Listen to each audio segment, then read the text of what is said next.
Tonight we're going to explore how a forest lifts rivers into the sky, how leaves mint sugar, trade it in the dark, and how shy perfumes from needles and bark can help stitch clouds.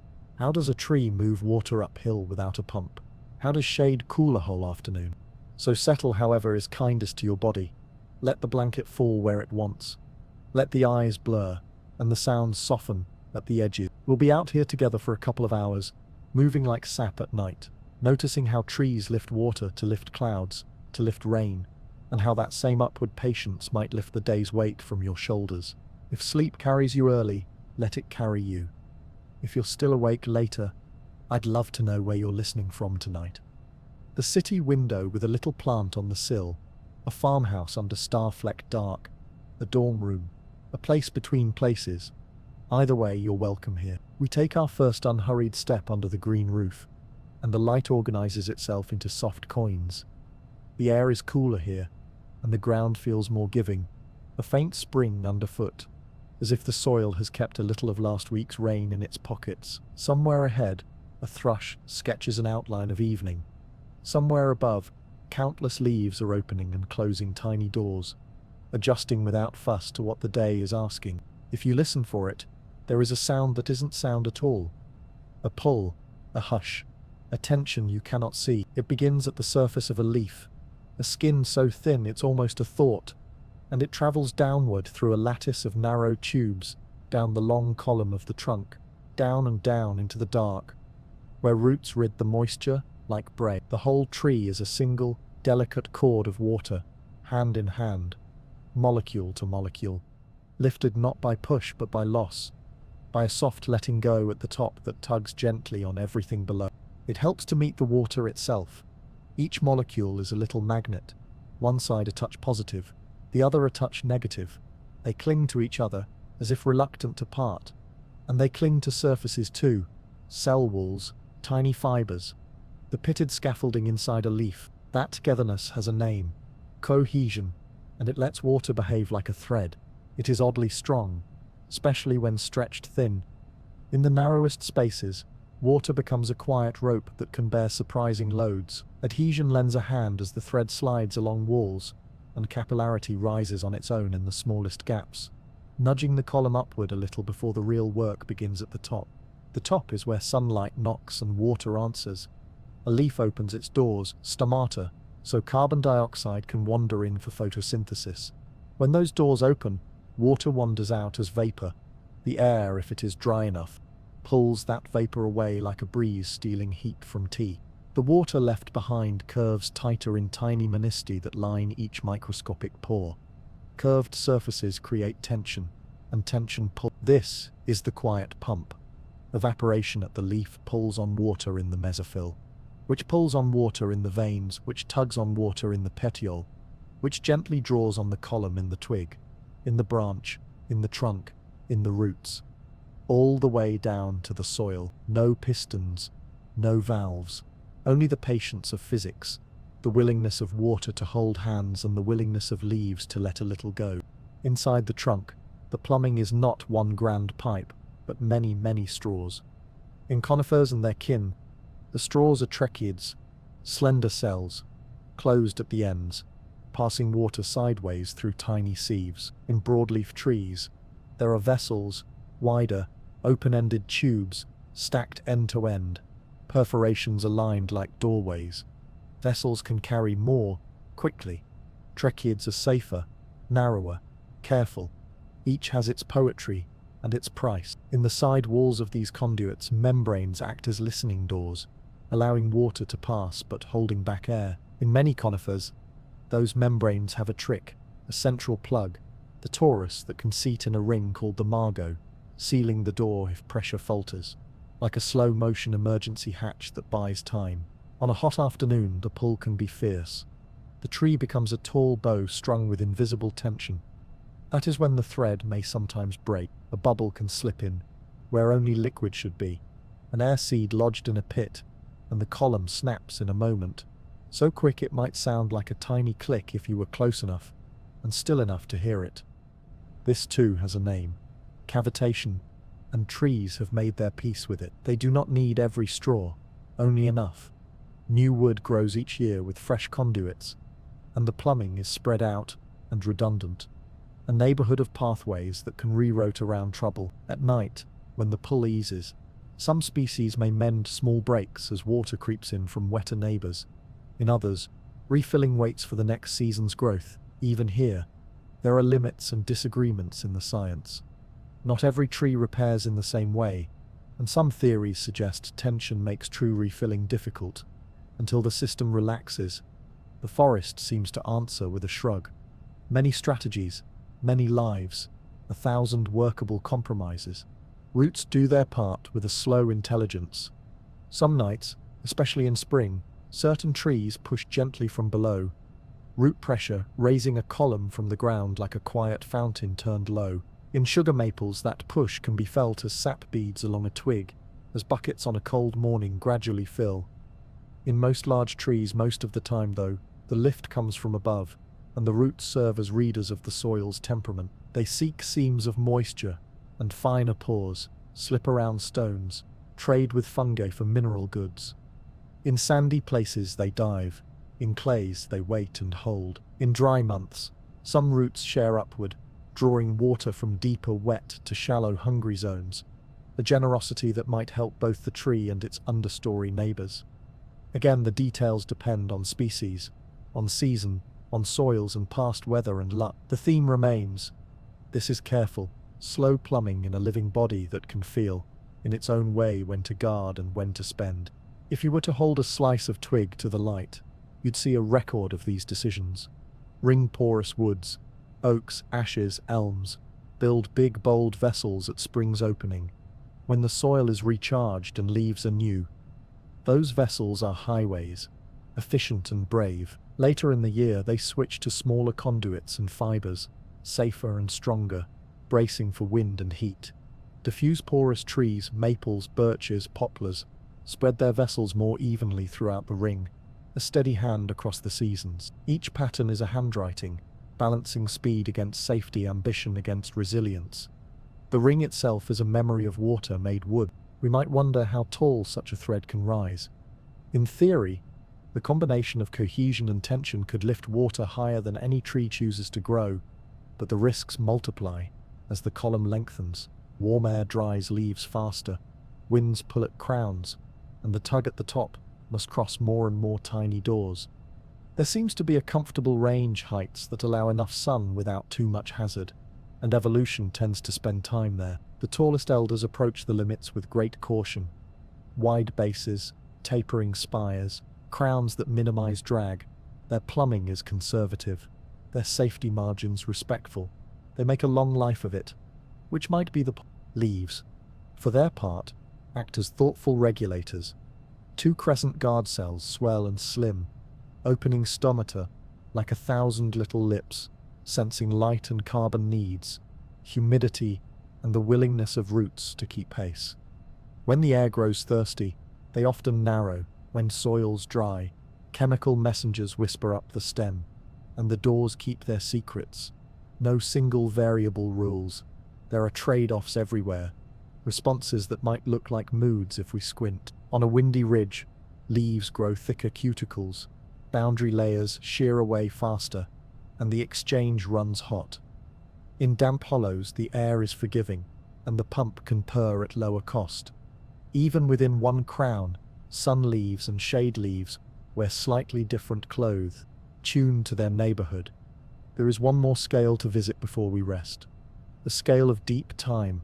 Long before this forest stitched itself together, the first vascular plants of ancient wetlands lifted water through small, simple tubes.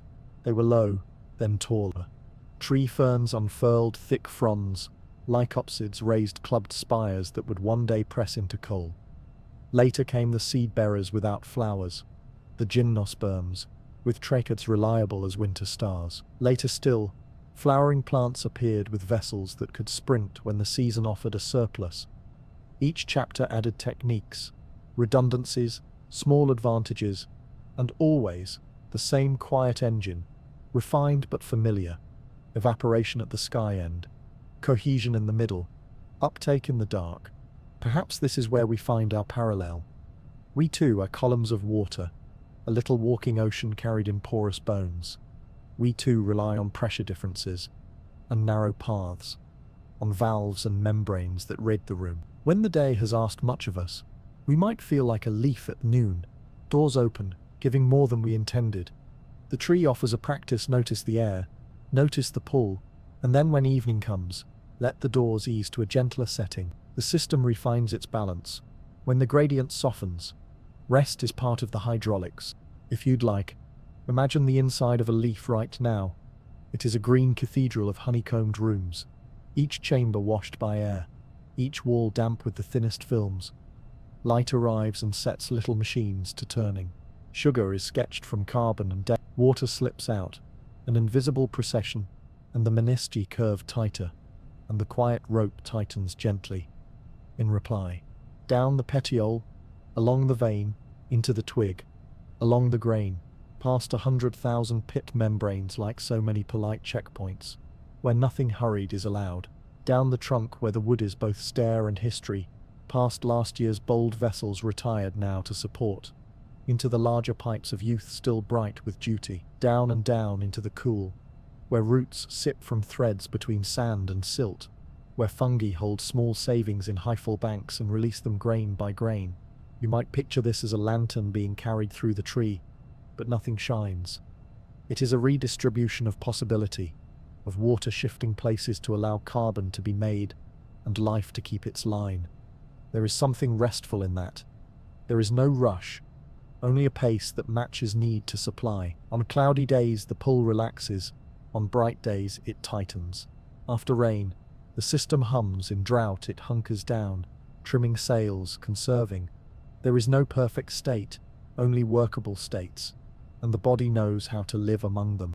At times the metaphors get eager, trees whispering to one another through pipes, a heartbeat in the stem, but the tree itself stays plain, a continuity of water from soil to sky, interrupted now and then by bubbles, patched now and then by growth. The wonder lies not in romance, but in the audacity of using loss to lift. Letting go at the top becomes nourishment at the bottom. The economy of the entire body rests on that exchange. It is difficult not to find a lesson there. As evening presses a soft hand over the canopy, the gradient weakens. Cooler air holds less, and the draw slows. Stomata ease their undersides together, and the invisible procession thins. Sugars, minted earlier in the day, begin their own travels along the sweet roads toward roots and wood. But that is a story for another chapter. For now the water thread relaxes a little. The tension in the tall bow unwinds. The xylem stays full, not flooded, ready for tomorrow. We stand in this pause. The trunks keep their quiet. The leaf coins grow darker, then darker still. Somewhere, a small bubble has formed and been inconsequential. Somewhere else a torus is seated, and the detour is made. The system does not seek perfection. It seeks enough. You too might accept that wisdom.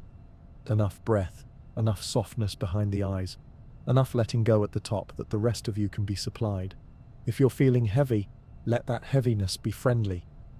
Imagine your body as a kind of tree, water threaded through you, breath as the opening and closing of many small doors. On the next exhale, consider that you are participating in the same exchange as the leaves. Carbon in, water out, heat moved, balance kept. The forest is not elsewhere, it is in some modest way, also here, practicing in your chest. We leave this first part of the walk with an image we can carry, a single droplet slipping from the rough edge of a leaf, falling into the hush between roots, and in that falling, pulling on a chain of nearly invisible hands all the way down, a loss that nourishes, a letting go that feeds, a quiet pump, hidden in daylight, settling now into the cool of night. When you're ready, we'll wander a little deeper.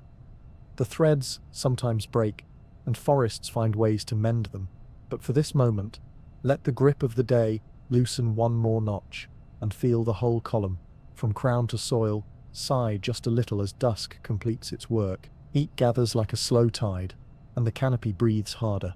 By late afternoon, the sun's hand rests a little heavier on the leaves, and the quiet pump we met before tightens its invisible rope. Somewhere in the wood, a nearly inaudible tick, the kind of miniature sound that could be a beetle shifting, or bark easing, or if you could listen with the right ears, water's thread snapping inside a straw, no wider than a hair. The tree carries on, the forest carries on, a single pathway closes, 100 others hold. This is the chapter where we meet the frailty in the system, and the grace that surrounds it. Cavitation is the soft word for a small catastrophe, a bubble where a column should be, an air seed lodging in the lattice and popping a section of conduit into silence. It happens when the pull becomes too stern, or when a freeze has sharpened sap into crystals that, on thawing, leave tiny gaps ready to widen.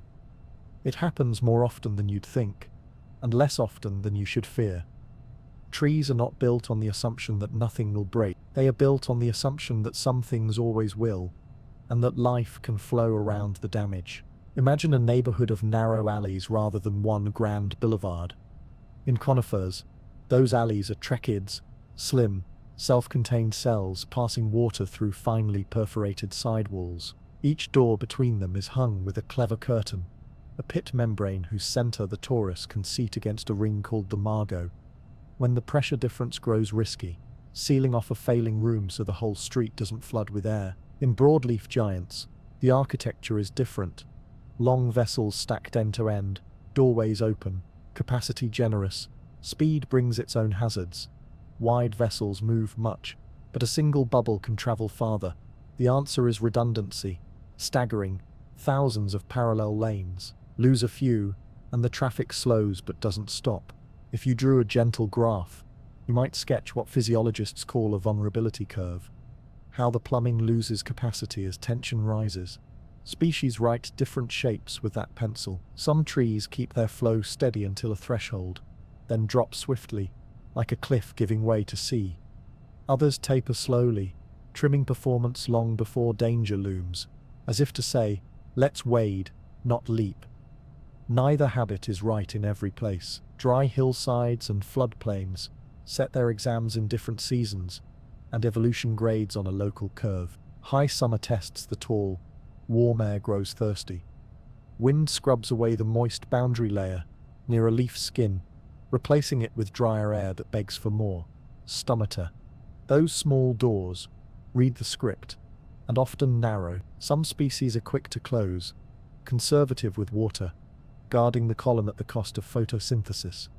Others hold their nerve longer, keeping the carbon mint open, risking a little more pull in the xylem to keep growth on track. We could call the first temperament careful and the second bold, but the forest turns such names in its hands until they lose their edges.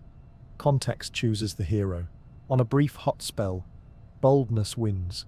On a long drought, caution saves. When a bubble does appear, the local world rearranges. Pressure on either side of the break can't equalize through water, so the pit membranes flex to protect neighboring conduits. Flow detours into side streets. A small map is redrawn in wood. In some trees, on cool nights when the leaf side pull relaxes, water slips sideways from healthier straws and slowly wets the dry ones again, especially in the youngest parts of the crown. In others, true refilling is reserved for next year's construction, the cambium's fresh ring of conduits taking up the baton, while last year's boldest pipes retire to the quieter work of support. Scientists keep listening and gently debating here. The details differ by species, by the daily rhythm of tension, by whether sugars are marshaled to help pull water back into emptied rooms. What seems consistent is the pattern: redundancy, compartmentalization, patience. Season has its say in design. Ring-porous woods, like oak and ash, greet spring with wide, eager vessels, fast lanes ready to feed a burst of leaf out when soils are fat with winter's savings. Those same lanes are fragile, so many of them fall silent by mid-year, ceded to smaller, safer plumbing, laid down later in the ring. Diffuse porous woods, maple, birch, take a steadier route, sprinkling vessels of modest width throughout the year's growth, trading sprint capacity for resilience. You can run a finger over a sanded stump and feel faintly the memory of those choices: light and dark, open and dense, speed and safety braided into wood. Drought is not only about thirst, it is also about time. Short spells ask for flexibility, stomata that can narrow at noon and widen again at 4. leaves that shift a little in their hinges to present less area to the burning sky. Long spells call for deeper edits. Some trees release a portion of their crown, letting older leaves yellow into apologies, and fall, shrinking the canopy's demands, so the remaining hydraulics are sufficient. Some grow thicker cuticles in new leaves, small waxes that slow loss. Some invest in roots, whispering more carbon downward to chase receding moisture, and if they are the kind to partner with fungi, draw those hyphal savings into closer alliance. Roots live their own chapter of risk and repair. Fine roots, white threads like breath on glass, do most of the drinking. They are inexpensive and easily replaced, which is another way of saying they are mortal by design. In hard spells, many wither. When the rains resume, new ones push into the spaces the old ones prepared. It's a relay, not a monument. And at night, when the air cools and the soil exhale meets the trunk's stillness, you can sometimes feel a subtle rise root pressure in certain species, especially in spring, nudging sap upward, helping to prime the quiet pump after winter's stillness, or a day of strain. Freeze and thaw write another risk into temperate woods. In winter, water inside xylem can freeze. Ice excludes dissolved gases, concentrating them into pockets that on thaw expand into bubble. Narrow tracheids weather this with stoic ease. Wider vessels are more easily sown with air. It's one reason ring-porous trees often build their grandest highways at spring's start, then let many of them fall into silence as summer claims the forest. The winter between has salted the old paths with seeds of interruption. Fresh lanes are safer. We might wonder what this looks like from the leaf's point of view. Midday, the sun leans in, and vapor slips from stomata, as always. But if the pull sharpens beyond comfort, patches of the leaf surface begin to dim their exchange. Stomata closing more on one side than the other. The pattern can be mottled, like shade under a lattice, as the tissue organizes a patchwork to keep carbon moving without surrendering the column entirely. Later, as the air softens, the closures ease open again. The whole day becomes a braided response, pulse and protect, spend and save. If we step back a century or two, deep time offers a quiet reassurance. The first tall plants faced these same arithmetic lessons with simpler tools. Over millions of years, pits became subtler, tori broadened, membranes thinned and loosened to cheapen safe passage. Conduits multiplied, woods flirted with width, and then hedged with density. Leaves and roots learned to whisper across the body with hormones that carry weather mood from soil to sky end and back. Even the habit of building rings, whether pronounced or smudged, can be read as a kind of account book. Years of ambition offset by years of repair. Perhaps you notice a kinship in all this.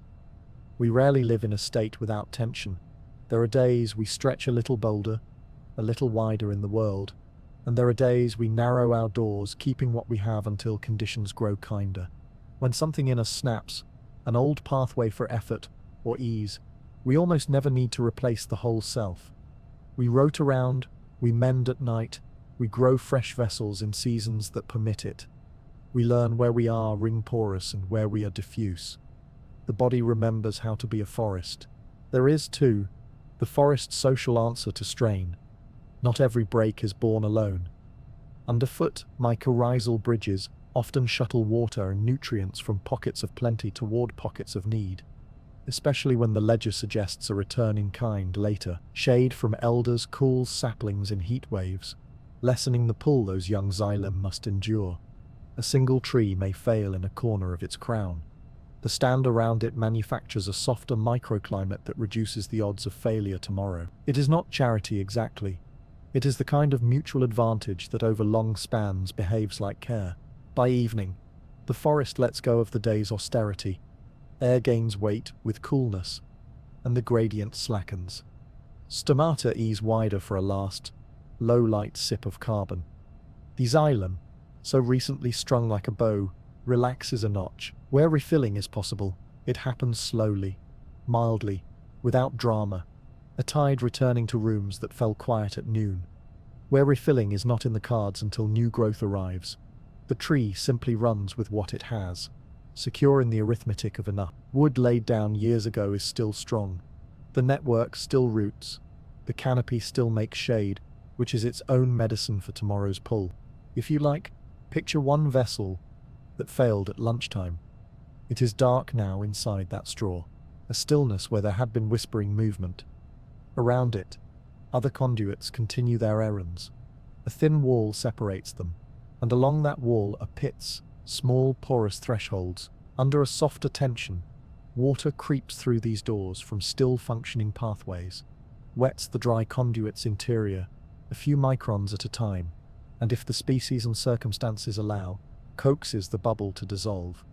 You could miss the whole event by blinking. You could also call it a prayer answered, but it would be truer to call it physics taking its patient course. The ground, too, knows how to mend. Where drought cracked its surface into maps, a night of dew glues the edges. Where roots left hair-thin husks in their passing, new roots follow, turning yesterday's loss into tomorrow's ease of entry. Fungal threads, nicked by heat, regrow from nodes, reweaving their veils. Litter falls, breaks into darker soil, offering new sponges to hold the next storm. Nothing erases what happened. The forest simply recontextualizes it, one small addition at a time, until the sum feels whole again. We close this chapter with the same quiet that opened it. A pulse of wind, a loosened scent of resin, the silhouettes of crowns against a sky that has traded white blaze for pewter calm. Somewhere, a bubble formed today. Somewhere else, a membrane seated. Somewhere else, still, a new ring cell divided, promising safer passage next spring. The system does not chase unbroken threads. It invests in unbroken function. That's a softer goal, and a kinder one. If the day tugged on you, you might let the evening return your shape. The doors in you can narrow or widen without guilt. You can rote around what snapped, and rest will do some of the mending. When the sun returns, you'll bring the column back to tension at a pace that suits the air. Enough is the measure. Enough keeps the forest green. We drift from the lit world of leaves into the cool hush below, where light is a rumor, and the earth keeps the day's secrets under its tongue. The soil breathes differently here, slower, damp with old weather, faintly sweet with rot that isn't failure but promise. If the canopy is a cathedral, the ground is its crypt, quiet, workable, patient. Roots are the tree's handwriting, in darkness. They do not shout, they reach, pause, taste, and reach again. The main roots curve like careful roads, the fine ones, like threads that can slip into pores thinner than a hair. Around each, the soil changes character, softening into a narrow aura, the width of a fingernail, the rhizosphere, where the chemistry tilts in the tree's favor, and neighbors gather to barter. This isn't conquest, it is craft. Moisture moves here by small persuasions. Gravity has its say, but so do the tiniest films that bead along grains of sand and clay. Water in soil prefers to sit where it can touch many surfaces at once, between plates of clay, around the collars of silt, along rough quartz like dew on old glass. As a root drinks, the film thins and curves. Curved water, like curved water in a leaf's pores, tightens into tension. The root feels the gradient, the difference in willingness between wet and dry, and water yields molecule by molecule toward the lower promise. It is not a rush, it is a leaning. Texture makes a mood. In sands, spaces are wide, the flow is easy, and generosity is brief.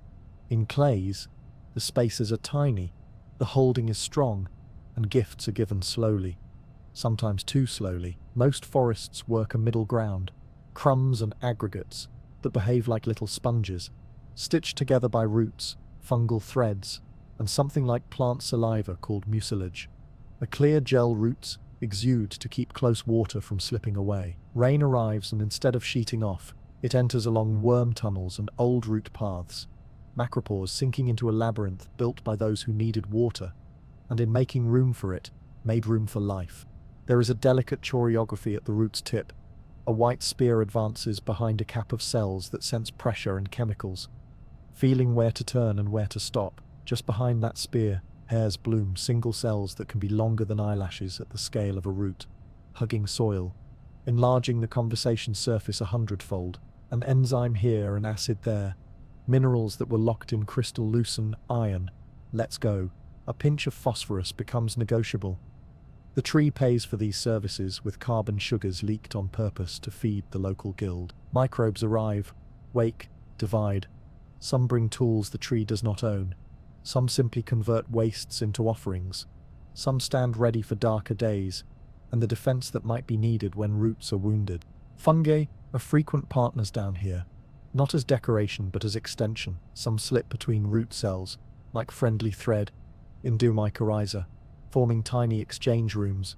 Others sheath the tips in a felted coat and send cords outward into the soil.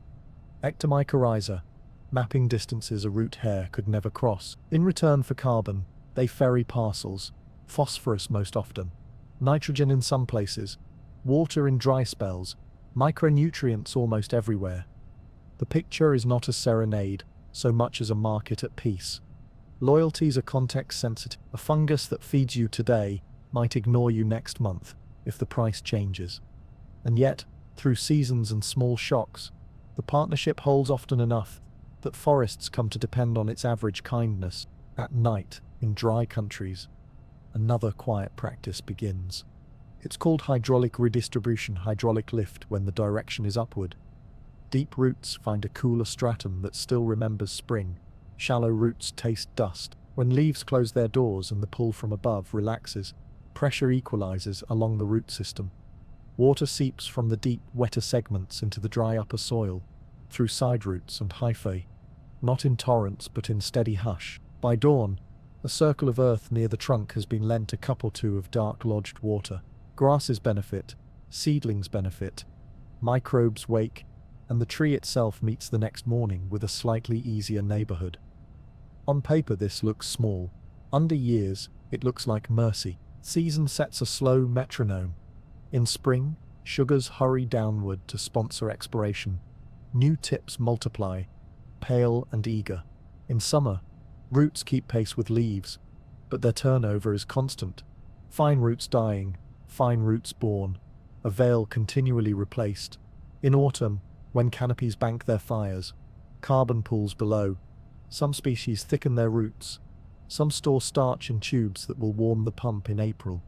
Winter narrows the conversation, but it doesn't silence it. Under snow, roots still listen to temperature's gossip and water's minute movements, making reshuffles we don't see.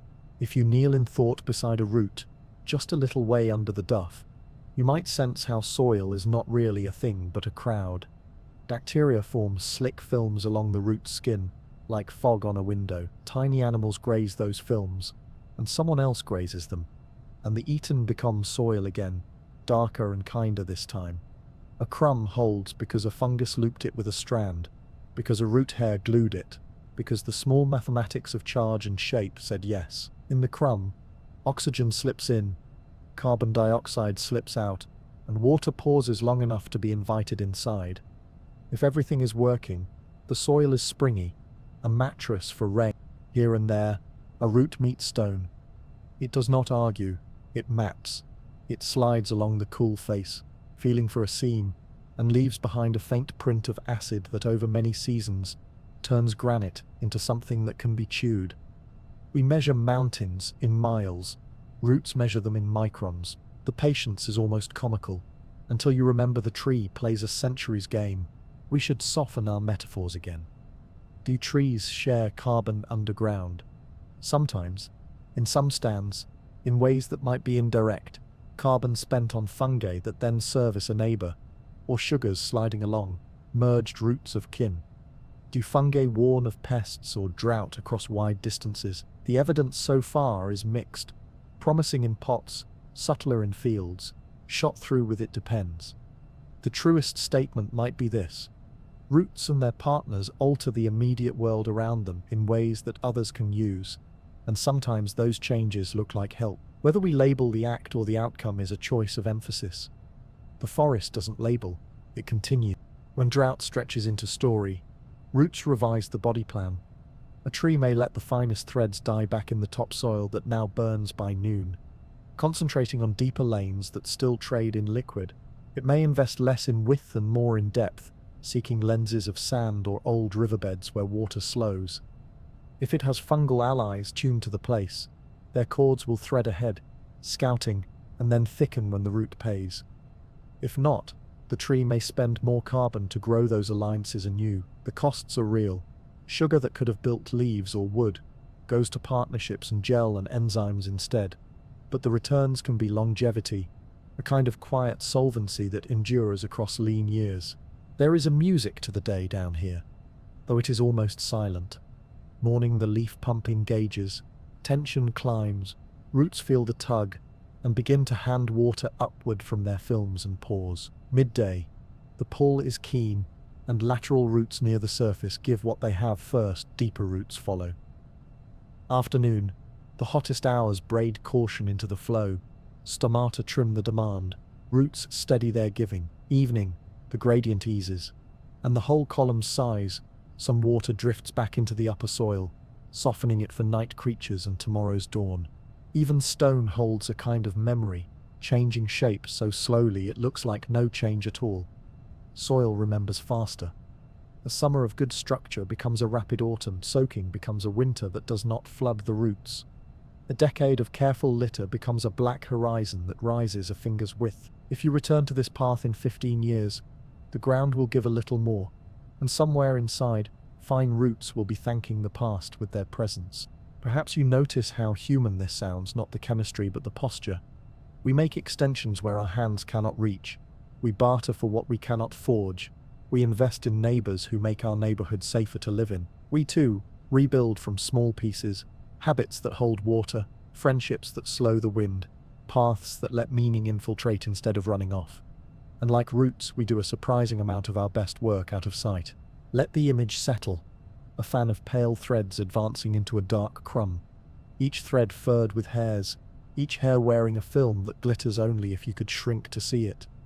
Around them, beads of moisture hang where sand faces clay, and in the beads, reflections of tiny lives wink as they pass. A fungal strand tightens like a violin string, and then slackens. Somewhere, a millipede works an oak leaf into smaller possibilities. Somewhere else, a seed the size of a freckle slips a new root into a pore, already warmed by another's passing. The forest cools above us. The day's heat is stored in wood and then released slowly, like a hand letting go of a thought. Down here, the temperature wobbles less. A kindness roots have earned by living where change is filtered. The living sponge holds what it can, gives what it must, and waits for rain without complaint. We can borrow that stance, to hold, to give, to wait. If your body feels heavier now, let the ground in the image hold it.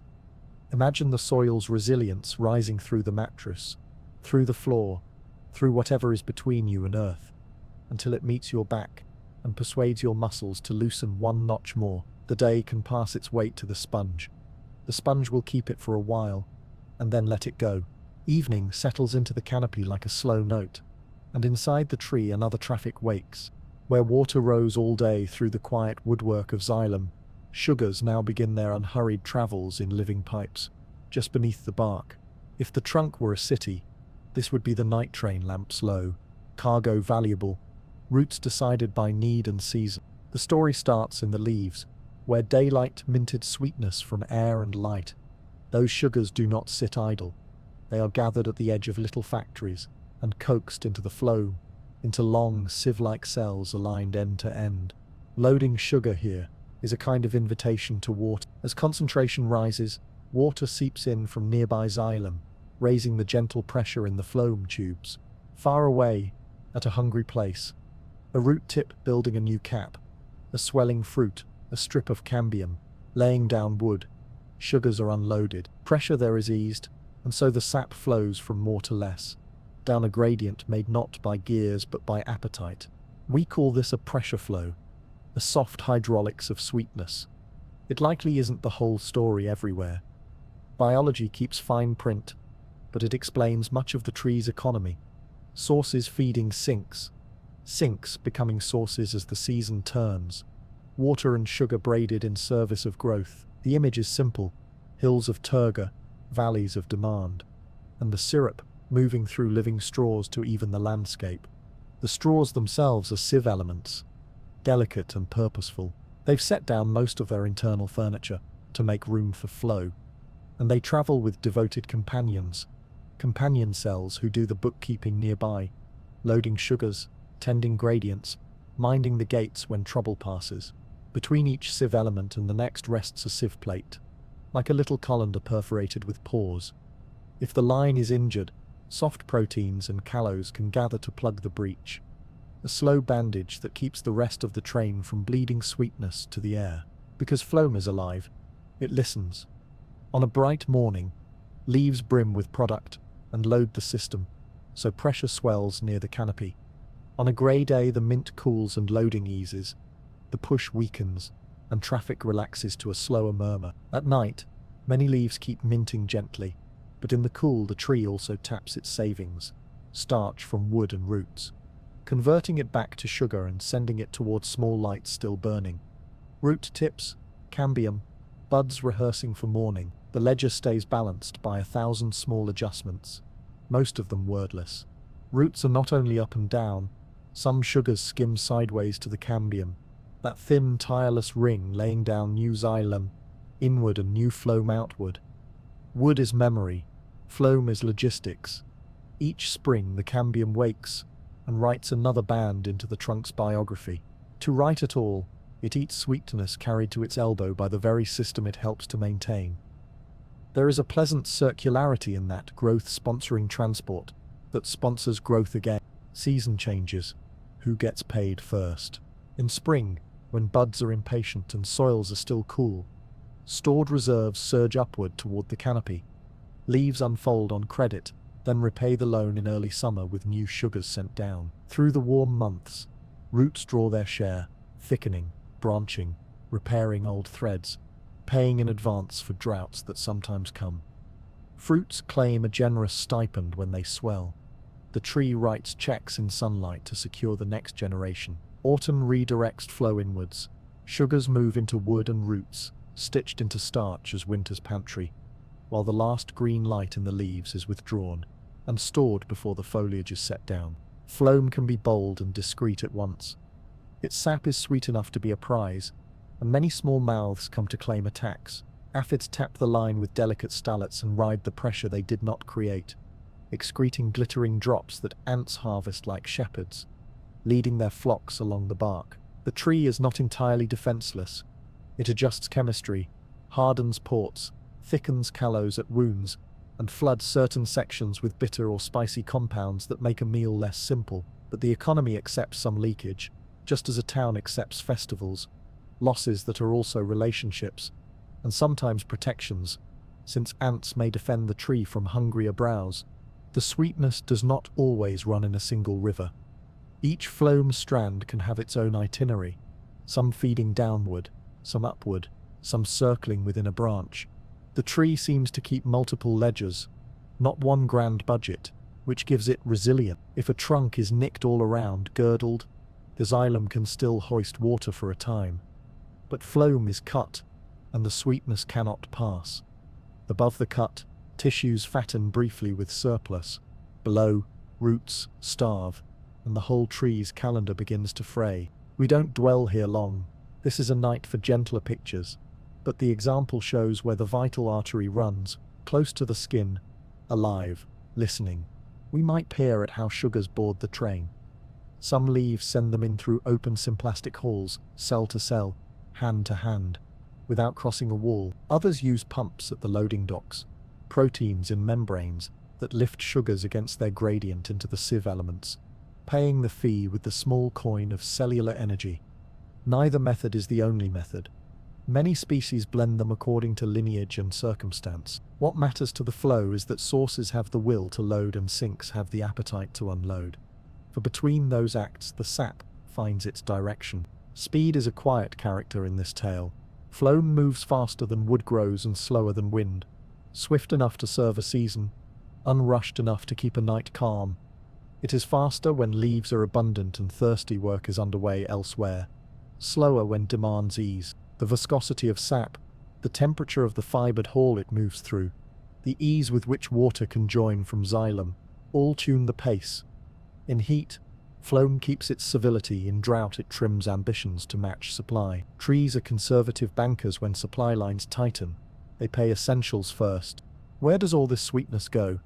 Some is burned on the spot, fueling root tips that must divide, tissues that must keep their ions in line, cells that repair their membranes after a hot noon. Much is turned to structure, cellulose and hemicellulose for strong walls, lignin for stiffness, pectins for softness and glue. Some becomes the wax and scent that keep leaves glossy and herbs aromatic. Some is set aside, the way a family keeps jars in a cellar, in case a late frost shakes the pantry upstairs. In fruiting bodies and seeds, sugars are bundled into starches and oils, compact packets of future. There is conversation along the way.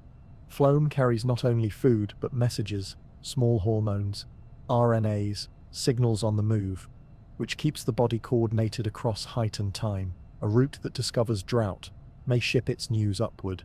A shoot that meets insect teeth may send a chemical telegram below to adjust recipes at the loading docks. We soften our language here, not a mind, not a council, but a body with many voices, joined by a medium that can deliver both letter and loaf. Phloem's neighborhood is moist and sheltered. It lies just beneath the bark, cushioned by living tissues that bruise and heal with the year. In winter, especially in climates that bite, that outer world contracts. Transport continues in quieter measure. Doors are half-latched, ports defended with gels and callows against frost's brittle fingers. When spring loosens the woods, the lines hum again. In some species, pressure builds so keenly that a twig pricked on a cold morning will bead with sap, a sweetness the first insects and old traditions both recognize. The story, though, is not a faucet, but a ledger. Money circulating, never hoarded long, always leaving one pocket to fill another. If you pressed your ear gently to a trunk, just below the bark, you would not hear this movement. It is continuous and soft, more mood than sound.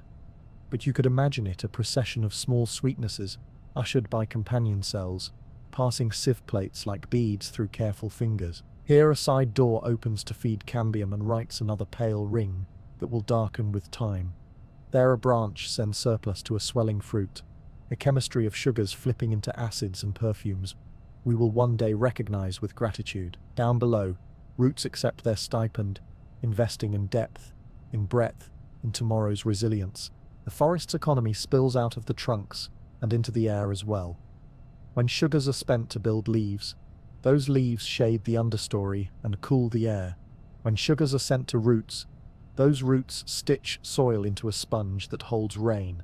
When sugars are routed to seeds and fruit, birds and mammals write their own ledgers, carrying forests in their bellies over distance. Sweetness is the currency of movement as much as of growth. Perhaps you feel the parallel.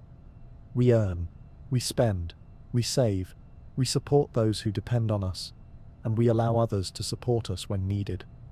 We keep multiple ledgers, work and rest, effort and repair, and we are most solvent when we allow circulation, not hoarding. A day that paid out heavily can be balanced by a night that gathers and redirects, like leaves closing their little doors and letting the pressure in the sweet roads set armchairs of sugar on their way to where they'll be most useful. As the chapter leans toward its close, consider one sugar you can name, glucose, perhaps sketched from light at noon, escorted across membranes, strung into sucrose and guided into a sieve tube at the edge of a leaf. Water joins, pressure rises, and the small traveler rides under bark past a knot of ants tending their flock, past a patch where old injury sealed a plate, past a cambium cell, yawning open to ask for a handful.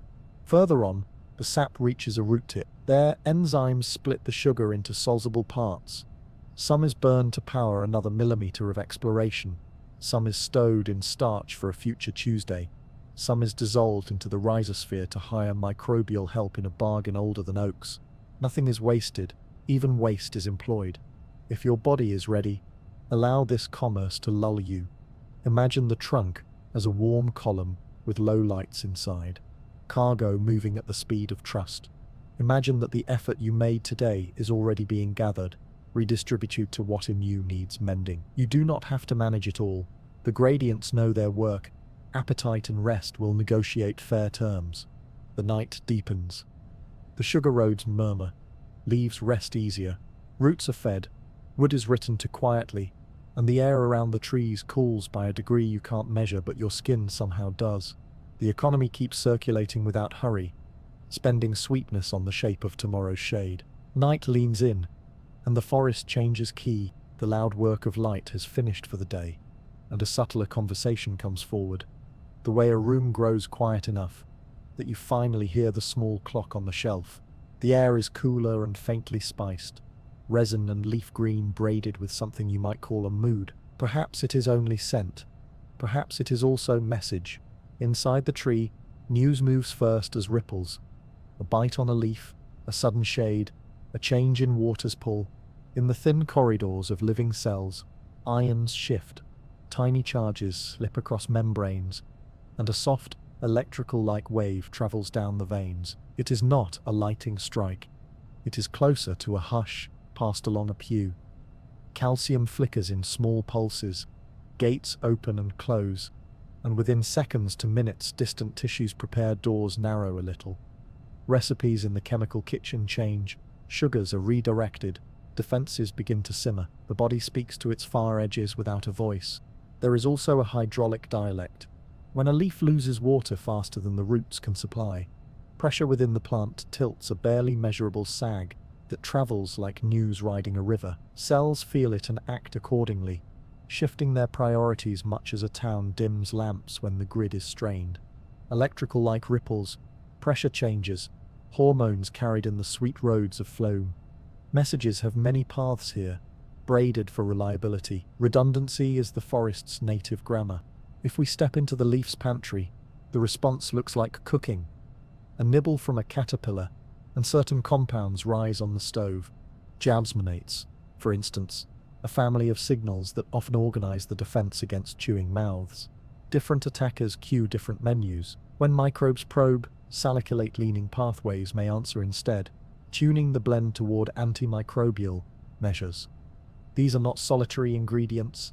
They cross-talk, revise one another's recipes, and make sure the whole house doesn't boil when only a kettle is needed. It reads like caution.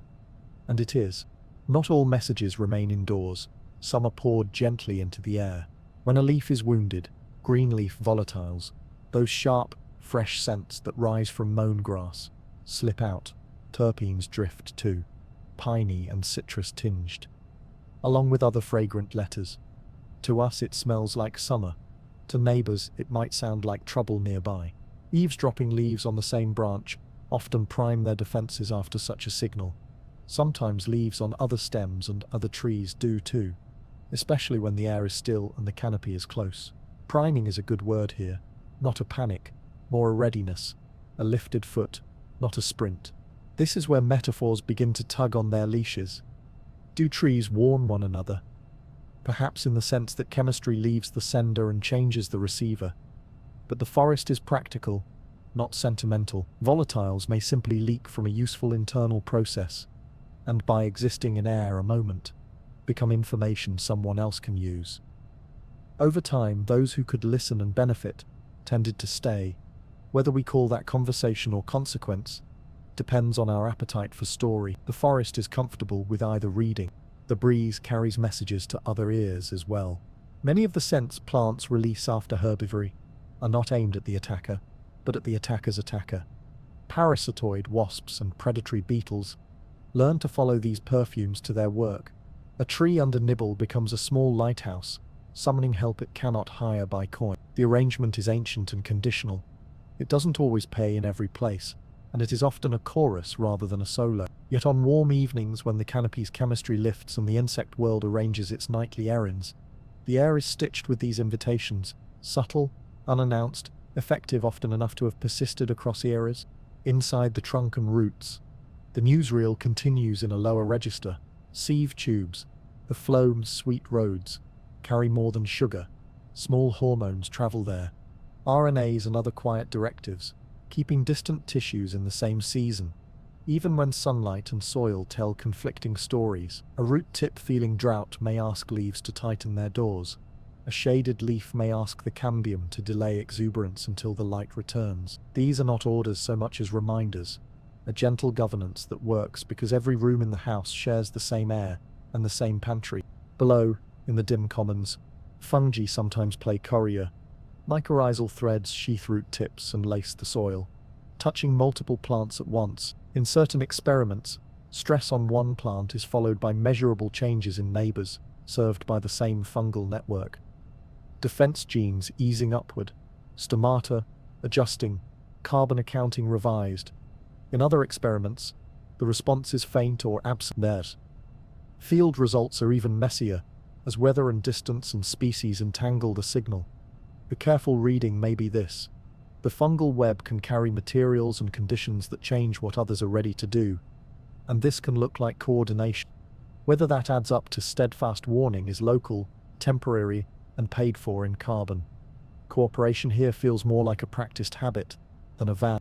The wood itself whispers in ways we barely grasp.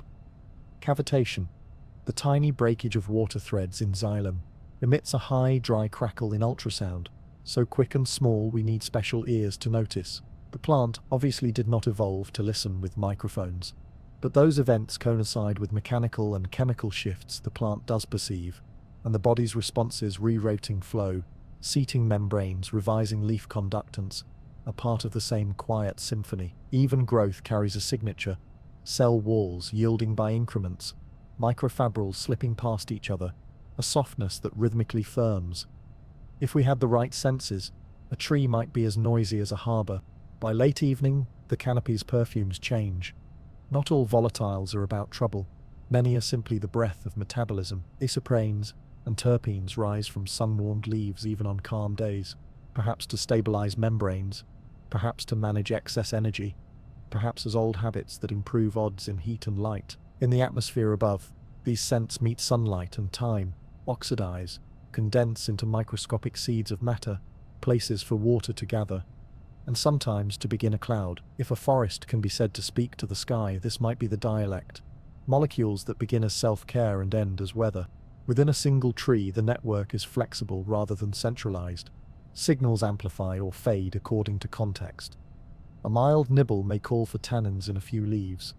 A sustained assault may trigger systemic changes and rerouting of sugars to safe vaults. Repeated harmless touches, a sleeve brushing a twig each morning, tend to be ignored after a while. A kind of learned indifference that saves energy. Sudden cold, sustained heat, a long clouded week.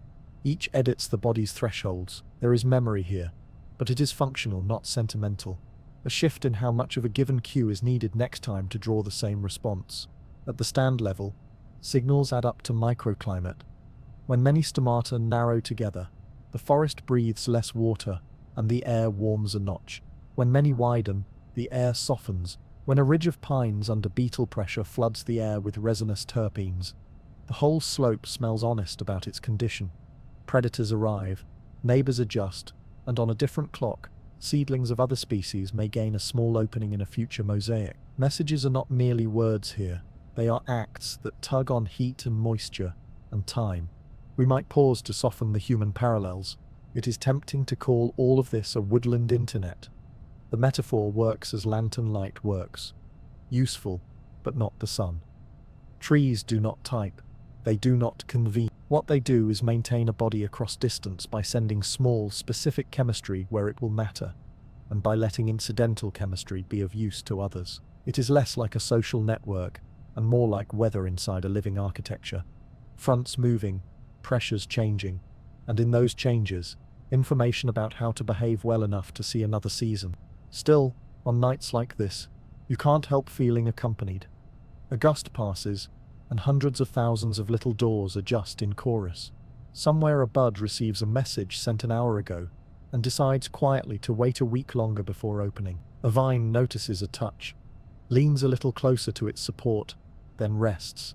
A bitten leaf trades one recipe for another. A wasp arcing through the understory reads the air like a letter. So many private choices that together compose the public feeling we name a forest. Perhaps you feel the echo in yourself.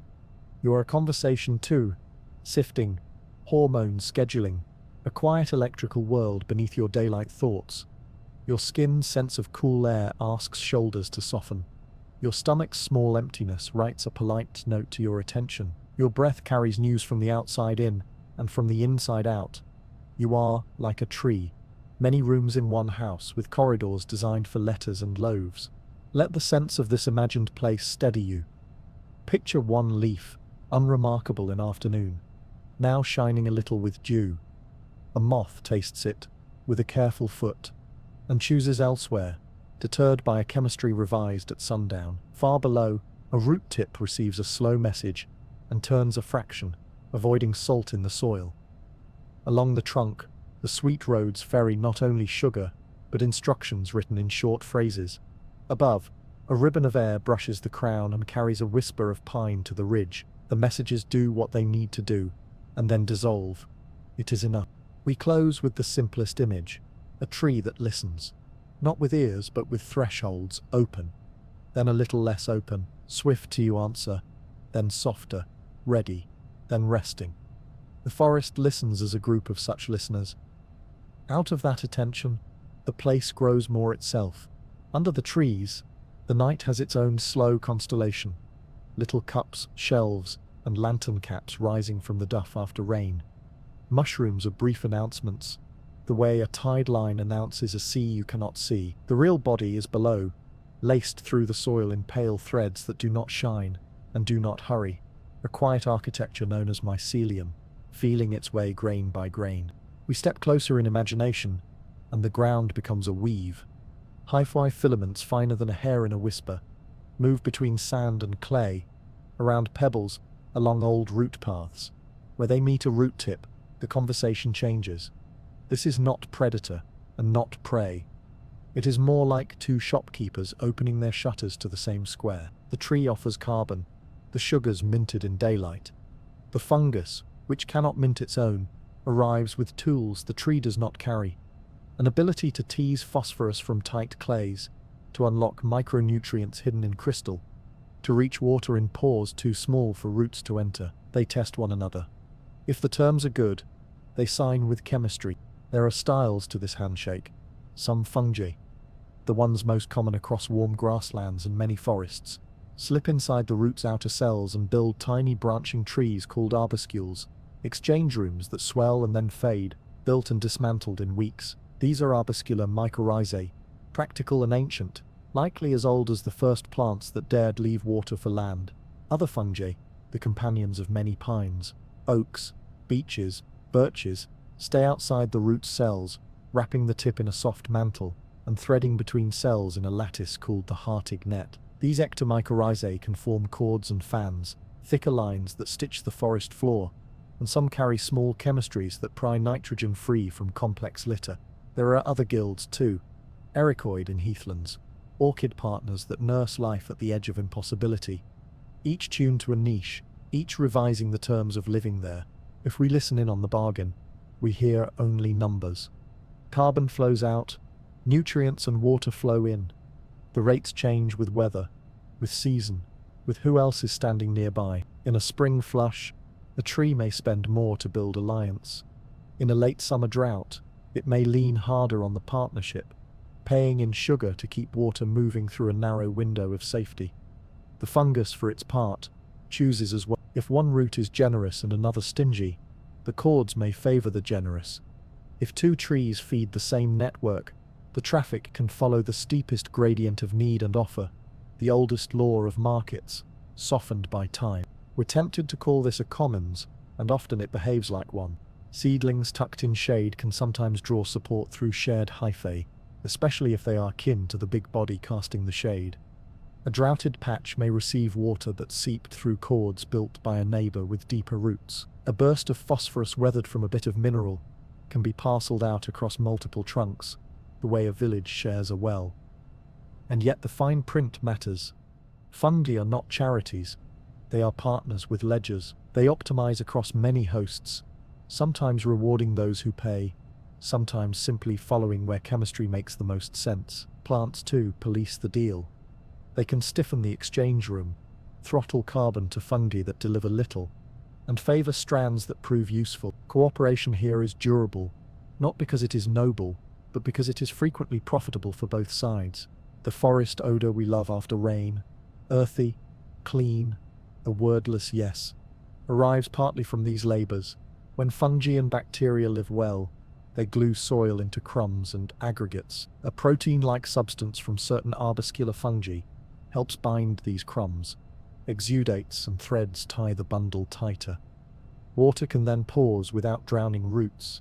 Air can slip between pores, and storms enter with more grace. Over years, this structure becomes a form of memory. Places that were once hard and quick to flood soften into sponges. Mycelium is the tailor. The network is not only for nutrition.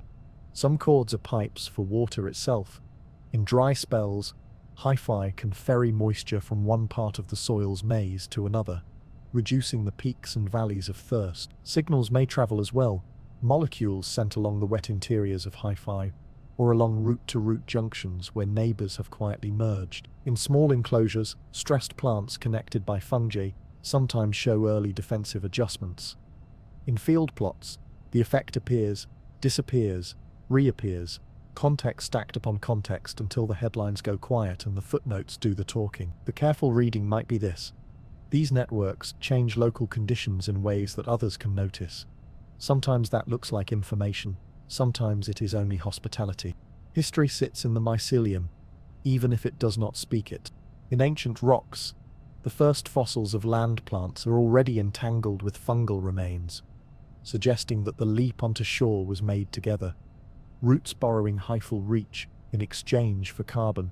Through ages, the guilds diversified. In boreal and many temperate forests, ectomycorrhizal partnerships grew common.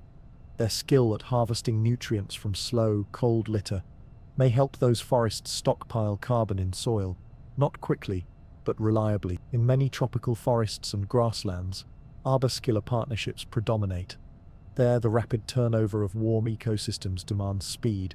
Find, trade, move on. When climates shift or nitrogen drifts down from distant smokestacks, the balance of guilds can tip, and the forest personality tips with it. Even the mushrooms we see are part of this quiet accounting. Their appearance marks a point in the year when a fungal body has both the means and the reason to send messages into the air. Spores thick as stars carried by breezes and beetles, by us when we walk home with damp cuffs. Some mushrooms partner with trees, emerging at the roots of their hosts like brief flags. Others feast on dead wood and leaf, returning structure to story. None of them last long. They do not need to. The network that made them endures rainy October and dry July alike. There is risk in this weave. Pathogens also travel through soil and through grafted roots. A community tightly knit can pass not only help, but harm. The same entry points fungi use can be found by parasitic imposters. Trees respond with layered defenses, chemistry at the root cap, selective doors, immune-like recognition that distinguishes friend from thief. No system is purely safe. The objective is not purity but balance. Enough openness that life can pass. Enough vigilance that loss is localized and brief. Succession changes the script. After a fire or a cut, the first green to return often leans on arbuscular allies, fast-growing herbs and pioneer trees that need phosphorus more than nuance. As shade deepens and litter cools, ectomycorrhizal partnerships rise, favoring species that can persist on leaner soils, cycling nitrogen more slowly, laying thicker mats.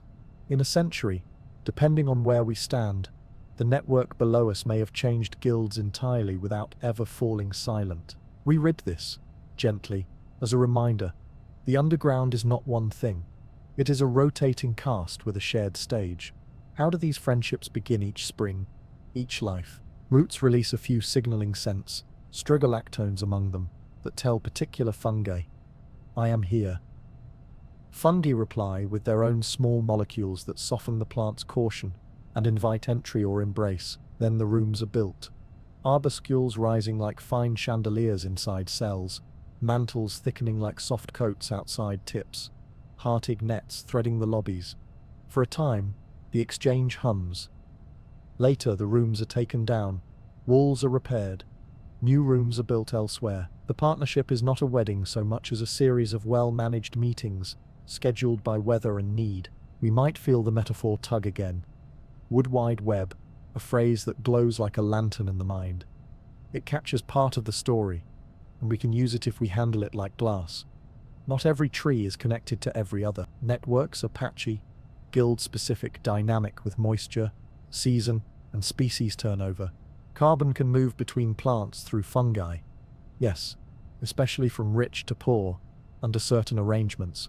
But the flows are modest, taxed, and often local. Cooperation sits beside competition. Partners are choosy. Context decides. The truth, though less theatrical, is more endearing. The forest gets by with many small agreements, renegotiated daily. You can test the mood of a place by its soil. A forest that has been loved badly, compacted, stripped, simplified, has fewer threads, fewer crumbs. Water that flees, a forest that has been allowed patience. Mix of ages, gentle feet, litter left to its work, has velvet under the leaves, the faint resistance of structure, and a smell that suggests the pantry is full. Mycelium is not a miracle. It is the infrastructure that makes miracles possible. Perhaps you sense the kinship again. We too are networks of partnership. We host and are hosted. Our health depends on unseen guilds that digest what we cannot and return what we need. We thrive when our communities are stitched with many kinds of ties, not only strong ones but quiet ones, neighbors we wave to, paths we keep passable, favors we return before they are asked. The contracts are rarely formal. The trust is built from repeated, small satisfactions. The forest knows this way of living. Experiment. Keep what works, pay promptly, move on from what doesn't. Let an image settle as the chapter leans into rest. A single ectomycorrhizal mantle, pale against a root like a soft glove, sends a fan outward under a maple. Threads touch a speck of mineral, and whisper a solvent prayer. A glint of phosphorus becomes negotiable. The tree sends a little sweetness and the fan thickens. Farther along, an arbuscule blooms inside a root cell of a birch, a branching chandelier that will last a few days, and then fade, leaving the room ready for another. Above, mushrooms appear where the night stayed damp, uncurl, release a weather of spores, and then, without complaint, return to soil. The cords remain. The air under the canopy is cooler now. The mycelium does not sleep. It practices continuity, taking in, giving out, tying the ground to the trunks and the seasons to each other. We borrow that patience and let the day's knots loosen another notch. A small, workable commons under everything we do. By late morning the light has a sharper edge, and the open places shine like stoves. Step under the canopy, and the world softens. Colors less bleached, air less insistent. A hush that feels like shade made visible. We often say simply, "It's cooler under the trees," and leave it at that. Tonight we linger with the how. A leaf is a small weather station. It receives sunlight, the way a palm receives rain, across a wide, generous surface. Some of that light becomes sugar, some becomes warmth, and some is converted into something subtler, the quiet work of turning liquid water into vapor. That phase change demands energy. Each tiny droplet drawn from the leaf must be paid for in heat, which the leaf surrenders willingly. In giving up that heat, the leaf cools itself, and the air brushing by. Thousands upon thousands of leaves do this together, an invisible fountain you can feel but not see. We call the whole exchange transpiration, though the air takes part too, so the longer word evapotranspiration sometimes fits. It is patient engineering. The energy that might have roasted bark is instead invested in lifting water into the sky. Heat that might have sharpened the afternoon is hidden in vapor and carried away. The forest spends sunlight to purchase comfort. Shade begins the kindness, before the vapor even speaks. Most of the warming we feel on our skin at noon is not air temperature alone. It is the hard glare of direct sun, short waves knocking at every surface, turning dark colors to radiators. Leaves intercept much of that. They take the sting and pass on a softened light greens and ambers fallen through a sieve. Underneath your skin feels as if the day has been filtered through patience. Stones that would burn a palm become merely warm. The ground breathes slower. Wind meets trees and forgets its hurry. A smooth plain lets air race. A forest makes roughness. Crowns and branches breaking flow into eddies, pockets, gentle swirls. Near the leaves, a thin film of air slows almost to stillness, a boundary layer that hugs each blade like a shawl. In that quiet skin, humidity rises a touch and temperature drops a touch, because the leaf's evaporative gift has a moment to work before the breeze carries it off. Not too still, stagnation would smother the exchange, but not too scoured either. The canopy tends to set the mix just right, tugging a slow churn that renews the air without stripping it of all mercy. There is a balance here, a dance of fluxes. On bare ground in full sun, most energy becomes sensible heat, air warmed directly, the kind you measure with a thermometer. Under trees, more becomes latent heat, the hidden burden of evaporation that leaves the air less harsh. The ratio slides with season and soil. After rain, when roots can spend freely, leaves open their doors and the cooling is generous. In drought, the doors narrow to protect the water column, and the cooling eases, shade remains, but the fountain slows. The day keeps its edges until weather softens or water returns. Even then, the forest helps itself by making its own microclimate, slightly moister air, slightly cooler surfaces, a feedback that favors more open stomata, and so more cooling. Not a circle so tight it traps itself, but a kind of virtuous spiral the canopy can lean on. Different leaves tune the system in different ways. Broad, thin leaves lay a wide hand on sunlight, and can cool quickly when air moves. Small, narrow leaves trade glamour for control, keeping tighter boundary layers in fierce winds and hot, dry seasons. Some crowns are dense, building deep shade and a rich, cool understory.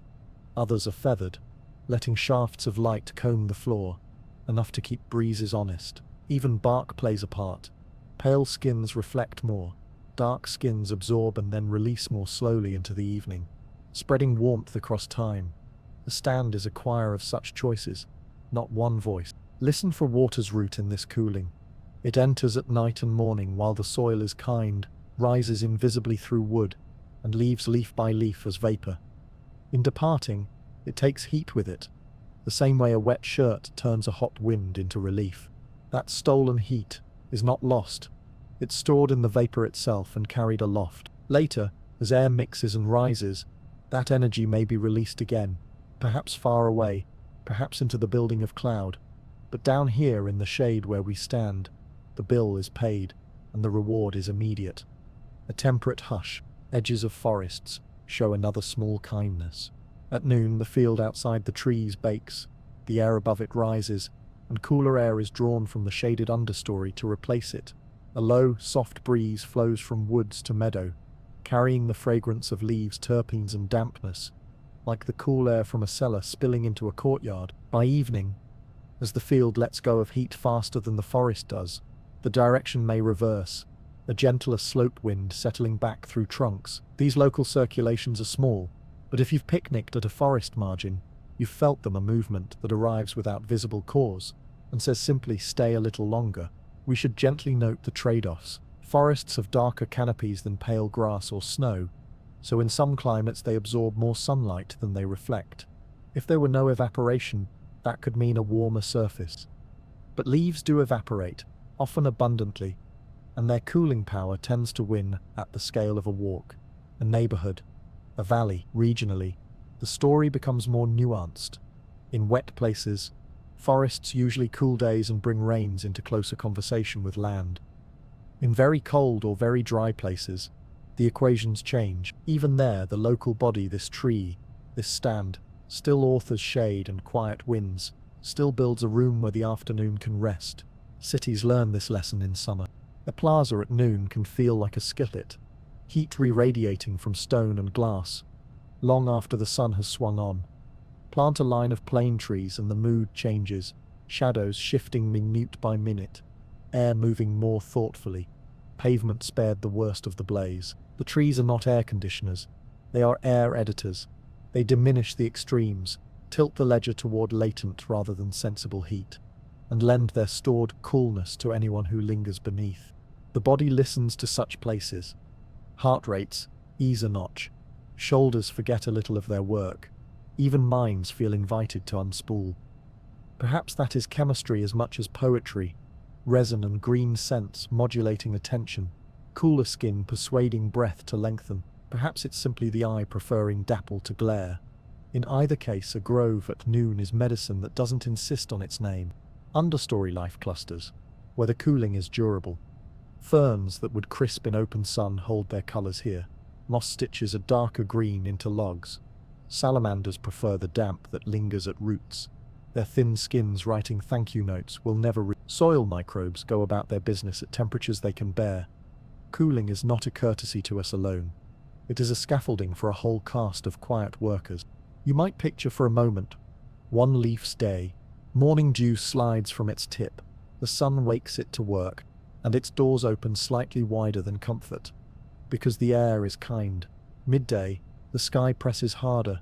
The doors trim to a line as the leaf juggles two promises to keep water safe and to keep building sugar. The boundary layer at its surface thickens enough to let evaporation do its soothing.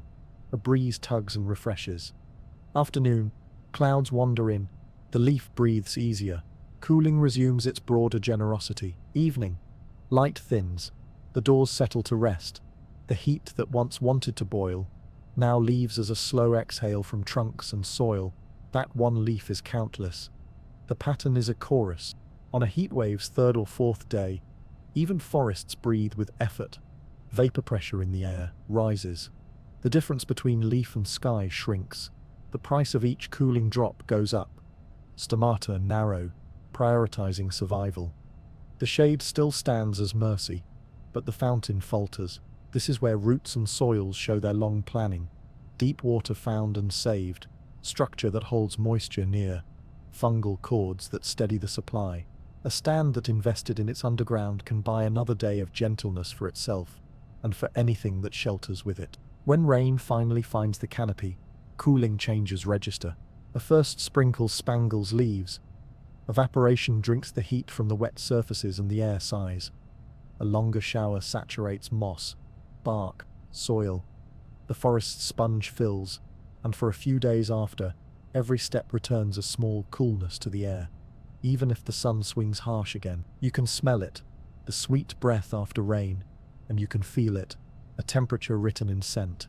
Perhaps all of this sounds like engineering, and so it is, though no committee drew the plan. Leaves and roots, pores and films, eddies and crumbs, emergent decisions that together write a daytime room that is kinder than its surroundings. The forest does not banish heat, it redistributes it, tucks it into vapor, smooths its spikes, stretches it across time until evening can carry the rest away. We carry the lesson easily. On days that glare, we can choose our own shade, less exposure, more softness. We can spend what we have in ways that cool the moment, rather than sharpen it. Slower steps, small sips, gentle conversations that evaporate some of the day's fever. Like leaves, we do not have to refuse the sun to live in it well. As twilight begins, feel how the trunks let go of their stored warmth at a pace that suits the hour. The canopy grows translucent. A breeze, stitched all day from slight differences, wanders off to attend a ridge. Somewhere, a moth chooses the cooler air under the trees, and the night's work begins. Afternoon deepens and the forest begins its quiet conversation with the heavens. Heat rises in soft columns over sunlit gaps, and from every leaf a faint breath joins the air. Water turned to vapor, scents turned to skywriting. We feel only the coolness under the canopy, but above the crowns, this exhale gathers into weather. First, the water. All day long, leaves have been spending sunlight to lift its soil, to xylem, xylem to leaf, leaf to air, each molecule taking a pinch of heat away as it goes. That vapor thickens the air just over the forest, making it moister, a little lighter with warmth, a little readier to rise. As it drifts upward, it carries the day's stored energy like coins in a pocket, energy that may be returned higher up when the vapor becomes cloud. Forests, especially broad ones, recirculate a surprising share of their own rain mist, becoming cloud, cloud becoming shower, shower becoming tomorrow's sap. People sometimes call these flows flying rivers, and while the maps are complex and season-bound, the feeling is simple. Trees invite water to stay in conversation with land. Now the scent. Leaves, warmed by light, release invisible notes, terpenes and isoprenes, fragrant in a grove of pine, citrusy on a hot hillside, a green brightness you can almost taste. These volatiles begin as self-care, stabilizing leaf membranes in heat and light, carrying away excess energy when the sun is too eager. But once aloft, they keep changing. Sunlight and the atmosphere's chemistry nudge them along until some join together. turning from gas to tiny droplets and grains. Minute bits of substance the sky can gather around. They are not raindrops yet. They are the first invitations, particles that water can hold and, if conditions favor, build upon. Clouds, for all their billowing size, begin with such small scaffolds. Water prefers to condense on something: dust from deserts, salt from seas, smoke after fires, and over forests. These oxidation-made fragments of scent. The more of these gentle seeds in a patch of sky, the more droplets can form. With many tiny droplets, the cloud looks whiter, scatters light and lingers. With fewer but larger droplets, it may darken and fatten toward rain. The direction isn't fixed. It depends on mixtures and winds, on how much warmth is lifting, on what other particles drift nearby, but on many long afternoons over green country, the recipe of forest vapor and forest-borne particles seems to tip the air toward little towers of cotton, the day's thoughts rising into cumulus that cool the ground below. The shape of the land helps. A tall canopy roughens the lower atmosphere. Instead of a smooth, quick flow sliding past, air tumbles and curls, giving small thermals a push, lofting the forest's exhale a bit higher than an open field might manage. Ridges add another nudge, air moving upslope, meeting the forest's moisture with uplift. The two shaking hands to sketch a cloud along a spine of hills. None of this guarantees rain, but it gently increases the chances that the day's warmth will leave as shade rather than glare.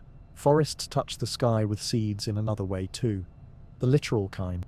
Fruits ripen on the sweetness we followed last chapter, and in ripening they perfume the air, recruiting wings and paws to carry the forest forward.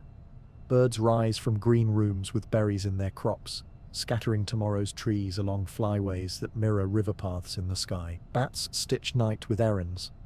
Even the wind becomes an accomplice. Samorous, little wings, helicopter from crowns into breezes that lift them briefly into the same layer where scents and vapor play. Most fall within sight of home, but some travel far, riding the afternoon's breathing like paper boats on a tide. There are other, smaller meetings of sky and wood. Pollen, the dust of spring, can shatter in rainstorms into tiny pieces that, in some conditions, offer yet more surfaces for moisture to collect upon. Certain leaf-dwelling bacteria may help water freeze at slightly warmer temperatures, a property that might, here and there, persuade a chilled cloud to wring itself out. We keep our language gentle. These are local, contingent effects, braided into many others, but the theme returns. Life on the ground sends hints to the air about how to behave. Scent has moods beyond weather. On still evenings, the forest's chemistry writes to animal minds as clearly as any signpost. Night-flying moths find flowers by faint perfumes. Beetles learn the resin note of a stressed pine. Fruit-eaters follow esters toward dinner. Predators follow the alarm sense of grazed leaves to the grazers themselves. These communications are not speeches, they are invitations. The kind that knit a food web without a meeting ever being called. The sky is the bulletin board. Region by region, the balances differ. In wet forests, the cooling and cloud-seeding roles of trees often rid as strong, much energy hidden in vapor, many scents rising to feed bright, shallow clouds. In drier or very cold places, albedo, snow, and soil moisture write sterner terms, add city air and distant smokestacks, and the chemistry shifts, sometimes making haze, sometimes making brief storms, sometimes both. The forest is still itself, shading, moistening, roughening winds, but the skies replies, tuned by the centuries' wider weather, which is to say by us and our neighbors, as much as by trees alone. If we step back in time, we catch the longer choreography. When lands were barer, and oceans did more of the talking, clouds formed and wandered differently. As forests spread and retreated across eras, glacial pulses, warm interludes, the patterns of afternoon clouds and local rains likely bent with them. The atmosphere is not only physics, it is memory of what the land has been offering up for millions of seasons. A broadleaf plain hums one melody, a conifer belt another, a mosaic of wetlands and woodlands, a third, all breathing into the same shared sky. You might hold a simple picture, a ridgeline at 4 o'clock. The sun has worked all day, and the canopy has worked too, shading, evaporating, scenting. Over the trees, the air is just moist enough, just warm enough, and the roughness has coaxed the climb. A small cumulus appears, then two, then a loose street of them trailing the wind. Below, the light softens by a few watts, a kindness you feel as calm on the skin. Perhaps it stops there, pearled clouds, no more. Perhaps they grow a little, bump into cooler air, bead into shower. The first drops darken bark, brighten moss, find the leaf litters funnels, and, with the patience of gravity, return to where roots can be grateful tomorrow. We borrow, as always, from the forest's style. It does not push the sky, it influences it, steadily, with many small levers, vapor instead of complaint, shade instead of scold, scents that become scaffolds for brightness. We too can edit our weather in miniature, cooler words, slower afternoons, a room arranged to invite soft breezes through. We can seed gentler moments the way a grove seeds small clouds incrementally, repeatedly, trusting accumulation more than drama. Dusk eases in. The little towers dissolve into a wider silver, then into blue. The scents that lifted all day settle among the trunks. A thrush tries the last notes of evening.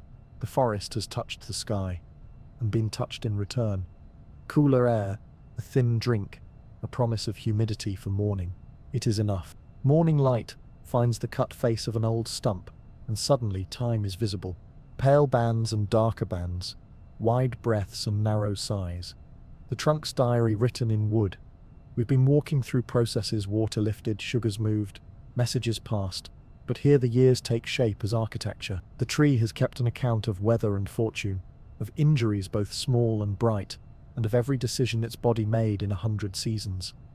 Tonight we turn those pages slowly. Just beneath the bark, a thin, tireless layer does the writing. The cambium, only cells thick, spends each growing season making two kinds of tissue, new xylem inward and new phloem outward.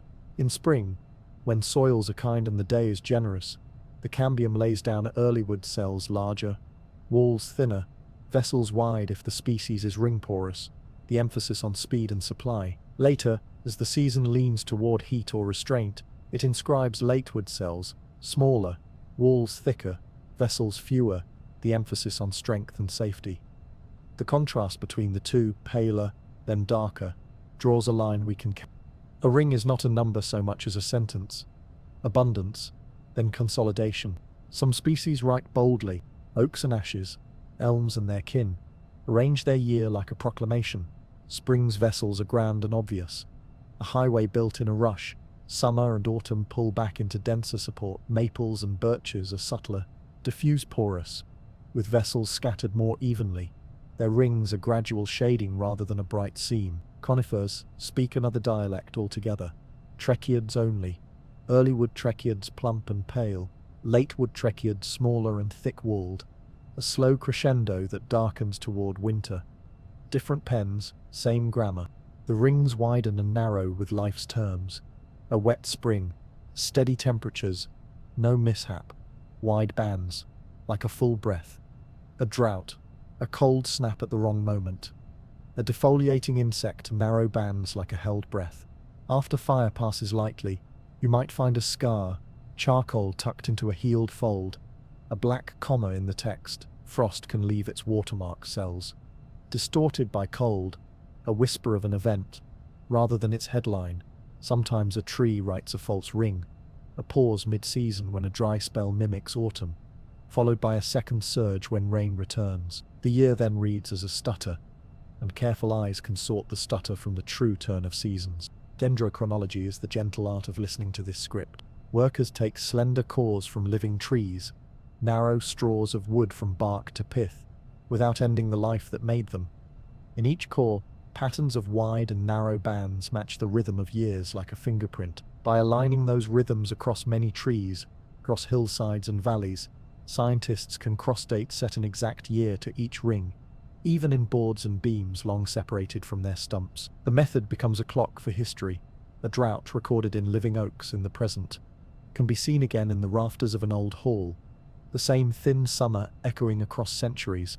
Rings carry chemistry as well as width. Within the cellulose and lignin lies the memory of the air and water the tree drank. The carbon, the leaf chose in a dry year, carries a slightly different isotopic flavor than the carbon of a generous year. a trace of how tightly stomata were closed, how thrifty the leaf had to be. Oxygen in the wood, borrowed from water that travelled root to crown, can hint at rainfall and temperature. None of these clues tell the whole story alone. Together they suggest the mood of seasons long gone. Years of generous monsoon, years of stubborn high pressure, the pulse of mountains and oceans felt through leaves. Fire writes its own punctuation. A hot, fast burn may kill a cooler, quick-running fire may simply score the cambium on one side, leaving a crescent of char that the next year's growth heals over, if that happens again decades later. And again, a sequence of scars appears, each with a little wedge of new wood pointing toward the center of damage, like clock hands frozen at the hour a fire came through. In some dry forests, such sequences reveal a cadence, fires every handful of years, renewing understory light and keeping fuel modest. Where that cadence is broken for long stretches, and then returns as a single hot event, the story of severity appears in the wood as absence rather than mar. Rings remember disturbance and recovery as a duet. A crown opened by wind throw, or by a neighbor's fall, may find itself suddenly rich in light. The years after widen, as the tree spends its new inheritance. A beetle outbreak might dim growth across a slope. The years after show a quiet rebound or a changed cast. If many elders were lost, floods record themselves first as narrowings. Roots stressed, soils airless, and later, if sediments brought gifts as expansion. The line of wood is both scar and adaptation, less a lament than a ledger. Deep inside the trunk, the oldest rings have retired from plumbing. Sapwood, the outer, paler band, still carries water and houses living cells that manage storage and repair. Heartwood within is darker, infused with resins, tannins, phenolics, a handsome archive made durable by chemistry. It no longer moves sap, yet it holds the tree upright and keeps records safe. In some species, the heartwood smells like stories, cedar, cypress, old pine scents that are their own defense, discouraging rote and chewing mouths. To hold a piece of heartwood is to hold a stack of years pressed into a single weight. Forests extend these memories across landscapes. On a slope, trees near a seep will write wide where those on a knoll write narrow. On north faces, rings run calmer than on south faces flashed by summer. Stitch cores from many positions, and you can read the spatial fingerprint of a drought where it bit hardest, where fog softened its teeth, where deep soils buffered its intent. Add old logs, beams, stumps half returned to soil, and the story stretches back beyond any living trunk. A chorus of timetables that makes climate more than a story told in numbers. It becomes a library of wood. We might soften the metaphor again. Memory, yes, but not memory with intention. Trees do not choose to remember. They become their experiences in a way that can be read. Growth is not an inscription after the fact. It is the fact. Each ring is the tree's current best answer to the year that asked it. Questions. How much water? How much light? How much injury? How much time? The answers pile into thickness and density and chemistry until a life has a shape we can trace with a fingertip. There are anomalies worth our respect. A tree can skip a ring at the base while writing it higher up, if its cambium paused in one band, but not another. A false missing year, unless we sample carefully. In tropical places where seasons are marked more by water than by cold, rings may still appear, but their cues differ, sometimes whispering rather than declaring. High on mountains, short seasons produce rings so fine they need lenses and patience to count. Even in well-behaved timber, local wounds can bias width for a few years in ways that look like weather, but are simply life's complexity. The listening is best when we invite many trees to speak and let their averages tell the tale. In these concentric stories, carbon finds a long home. Each year's xylem locks away a fraction of the sky's breath as wood, and in long-lived trees, that carbon rests for decades to centuries, sometimes millennia. In preserved logs and cold soils, entire stands become vaults. Disturbance reopens the ledger. Of course, fire and fungi returning some of that carbon to air, storms rebalancing accounts. But old forests, when allowed patience, hold deep savings, not only in trunks, but in soil made richer by the slow rain of litter. The rings are the visible part of a larger economy that banks coolness and resilience. Perhaps you sense the kinship again. We too are made year by year. We widen in generous seasons, consolidate in lean ones, carry scars that later become strength, and keep a kind of record in posture and preference. In the way our attention bends, memory in us is not only in words, it's in tissue and stance, in the quiet knowledge of how to endure a dry spell with grace. We don't have to count our rings to trust that a shape is forming that knows something about weather and light. Let an image settle before we close. A hand rests on a stump, palm warming to the wood's cool. Under the hand, the first wide rings mark youth. Exuberant, close to the pith, gradually the bands narrow with ordinary years, then thin sharply through a remembered drought, then flare for a while after a neighbor fell, and light arrived in a gold square each morning. A dark crescent appears where a mild fire once hurried past. Beyond it, the rings continue, untroubled, as if noting the event, and then returning to the sentence at hand. The outermost ring is pale and new, hardly dry, this year's word in a long paragraph. Evening eases the contrast on the wood face, until the bands blur into one tone. The stump smells faintly of resin and rain. Around us, living trunks continue their quiet writing, one cell at a time, adding to a chorus the forest has been singing since before we learned to listen. The diary is not finished. It never is. It moves at the speed of patience. Late summer holds its breath, and the forest listens for the old languages: spark, wind, tooth. We stand at the edge of a pine flat, where fire has been a regular guest. Change does not arrive here like a siren. It arrives the way lichen grows, or the way a dry lightning stitch finds a ridge, hisses once, and goes quiet. Not all disturbance is calamity. Much of it is choreography, ancient and local, a conversation between fuel and weather, bark and time. The trunks wear their history openly, charcoaled skirts at the base, bark thick as patient armor, crowns lifted high where flames when they come prefer to pass. A low, fast fire cleans the floor. Needles crisp, cones heat, resins speak, smoke threads the understory, and then thins. The next spring, light reaches the ground more frankly, and a green alphabet writes itself in herbs and seedlings, each letter taking advantage of the momentary room. Fire is not one thing. Surface fires creep and lick, pruning without unroofing. Crown fires leap and run, rare in some places, common in others, fed by drought and wind and the joined hands of canopies. Between those poles live many local dialects: patchy burns cool under oak, hot in the thicket of ladder fuels, brief on granite outcrops where soil is thin, lingering in peatlands where centuries of moss have stored a quiet, smoky sun. Trees know their dialects. Some carry thick bark and self-healing cambium, some stash buds, under armor, ready to push green after scorch. Some, like serotinous pines, seal their cones in resin that softens with heat, asking fire to be midwife. We can read the long arrangement in the wood. Low scars stack like parentheses on old trunks, each one a date, each healed over. The tree's way of saying the guest came, was fed modestly, and went home. When those intervals stretch beyond what the place remembers, when fuel piles in unkind ways, fire, when it arrives, can behave less like a guest, and more like a storm at the wrong tide. Even then, the work of after begins quietly the next morning. After is moss at first, and ash that holds rain like a sponge. Black soil warms early in spring. Seeds take the hint. Some ride the wind, some were waiting in the bank below the duff. Some arrive in the bellies of birds tracing new lines across open light. The cast is different for a while. Pioneers with sun-loving leaves and quick appetites, flowers that embroider the ground in unplanned patterns, insects that find opportunity in standing dead wood. A place that held its breath exhales, and succession begins its patient braiding. Beetles have their seasons too.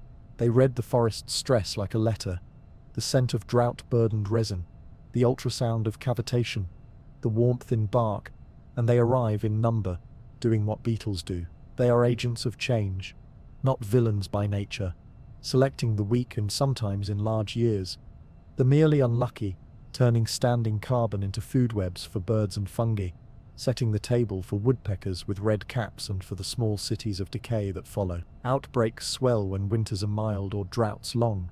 Then they ebb. The forest records both the pulse and the rest. A straight-line wind, a microburst, a winter storm under a glaze of ice. Crowns lay down in a tangle, root plates tilt and lift moons of soil. Light pours into patches the size of houses, then streets, then blocks. The vocabulary shifts. Wind throw gap, tip up mound, pit and hummock. In the gaps, saplings that waited 30 years for a break find their era. On the mounds, seedlings stand a little higher than flood. In the pits, salamanders find wells and ferns stitch green. Dead wood becomes nursewood, softening into brown sponges embroidered with fungus and new roots. Wind writes wider punctuation. Edges are their own weather. Succession is the patient counterpoint to all of this. Where forest meets field or road, the first dozen tree lengths feel more wind, more light, more heat by day, and more chill by night. Air there is drafted and replaced, humidity swings wider, bark dries quicker, and certain birds sing from those margins while interior birds step back a few trunks. Edges can host diversity, ecotone as invitation, and they can also fray interior calm if they multiply too much, slicing a once broad hush into narrow corridors. Corridors can be bridges or bottlenecks. It depends on what needs to cross and what hunts along the line. A burned patch greens with grasses, then shrubs, then quick-growing pioneers that love light and spend their sugar boldly. In their shade, slower, longer-lived species bide their time, building wood and root. Decades pass. The canopy lifts and knits. The shade deepens and cools. Species that cannot bear heat and open sky arrive and make a home. If disturbance stays modest, an old-growth grammar returns. Gaps by single trees, soils that remember, trunks with stories carved as flutes of rot and rings. Then, sooner or later, a different punctuation appears. Fire, wind, tooth, and the sentence bends, never to the same word twice. Always to a meaning that suits the place and the century. Not all change is natural in the way that word is usually used. The underground keeps continuity when the overstory resets. Even in blackened ground, mycorrhizal threads persist in pockets, or rebuild from spores and surviving roots. Bacterial guilds change keys and then find their harmony again, shifting toward those who love charcoal-rich soils, then back toward communities that tie crumbs and slow water. Chartering in small measures adds structure and a haven for nutrients. In large, hot doses, it can sterilize and delay. The forest's ledger balances over years, not weeks. A math that prefers patience. Our hands have altered the rhythms, suppressing frequent low fires in places that expected them, introducing sparks and species into places that didn't, thinning some stands and crowding others, painting the air with molecules that tilt beetle winters and summer droughts. Gentle practices exist, and old ones worth remembering. Cultural burns that stitched mosaics of safety and food across valleys, cuts that leave old trees and dead wood as anchors, corridors that rejoin habitats rather than fracture them. We keep the judgment soft here and the hope practical. A forest resilience tends to grow when its patchwork is varied, its soils are respected, and its disturbances are invited to be the sizes the place remembers best. Not a return to a photograph, more like a melody reinterpreted by new instruments. The species list shifts slightly. The spacing of trunks widens or tightens. A ridge leans a little more pine than it did before. A hollow leans a little more maple. Birds arrive whose nests prefer the new structure. Others step back to deeper rooms. Carbon returns to air in a pulse, then is banked again in wood and soil, slower, steadier. If the patchwork includes refuges, unburned islands, unblown groves, seeds and spores pour out and soften the sharpness of change. What does recovery look like? We too know low fires that clean rather than ruin, changes that sting, and then enlarge our light. We too are visited by beetles, small necessary eaters that clear what no longer serves. We have edges where our calm is easily tugged by weather. We have interiors that need corridors, not barricades. We recover best in mosaics. Work and rest, solitude and company. Memory and a willingness to be new. Let an image settle for the close. We can feel our own parallels without forcing them. The forest's way is change without hurry. Pulse, pause, pattern. Enough stays that the place remembers itself. Enough alters that the place stays alive. If that feels like permission, let it. Your life can be a patchwork that prefers resilience over symmetry, relationships over polish, long stories over quick pictures. A hillside 1 year after flame, black stems like writing across a page, between them 1,000 greens, foxglove spears, fireweed silk, the first brave saplings with leaves too big for their stems. A woodpecker taps where beetle galleries scribble under bar. A vole writes tunnels in moss the color of smoke. Rain finds charcoal and moves more slowly toward the creek. 3 years from now you won't recognize the grammar, except by scent. 30 years from now some trunks will carry thin sealed smiles of scar near their base, and you'll have to kneel to smell the sentence. Twilight gathers like a slow tide, and the forest changes its breathing. Edges soften, colors slip toward blue. The sharper habits of the day loosen into something rounded, and the canopy, so busy with light, begins its evening work of quieting.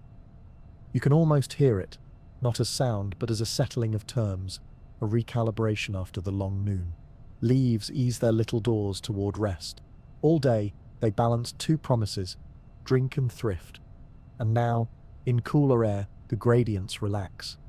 Stomata narrow, not in a hurry, as if 1,000 careful hands lower 1,000 tiny sashes. Evaporation slows. The invisible fountain that cooled the afternoon becomes a thin thread. Tension in the tall bow of xylem relaxes a notch. The silent rope of water, tugged so firmly at midday, loosens without letting go. Sugars begin their lantern walk.